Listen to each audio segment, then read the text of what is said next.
Good morning సత్య.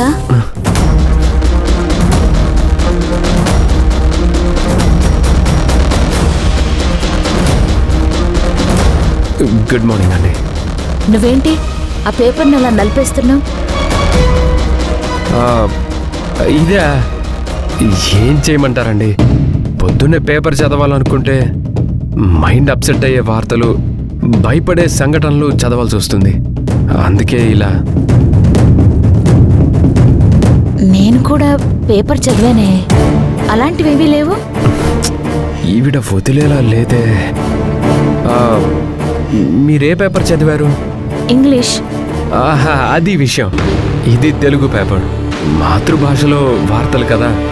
చదివేసరికి మనసుకి బాధ అనిపించింది. కిరణ్మయి ఎందుకు వచ్చింది? ఏమై ఉంటుంది? సత్య,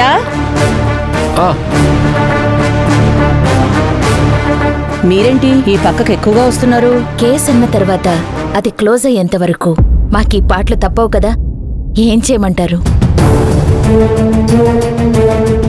మీరైతే ఏ కేసునైనా చాకచక్యంగా మీకు నచ్చిన విధంగా క్లోజ్ చేయగలరు. కానీ మాకు అలాంటి అవకాశం లేదులేండి. మాకంటూ కొన్ని ఫార్మాలిటీస్, ప్రొసీజర్స్ ఏడ్చొచ్చాయి కదా. ఇంతకీ మంజు ఎక్కడా? గదిలో ఉన్నట్టుంది. నేను వెళ్ళి మంజుని కలుస్తాను.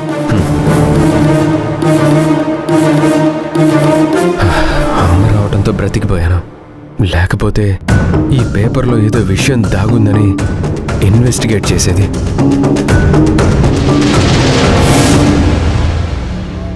సత్య, ఏంటంత టెన్షన్గా ఉన్నావు?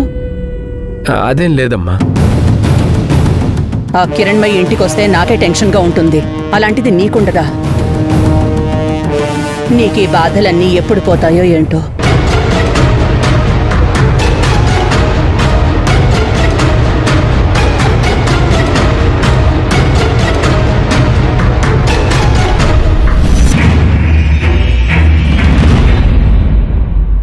అమ్మయ్యా, ఇక్కడెవరూ లేరు.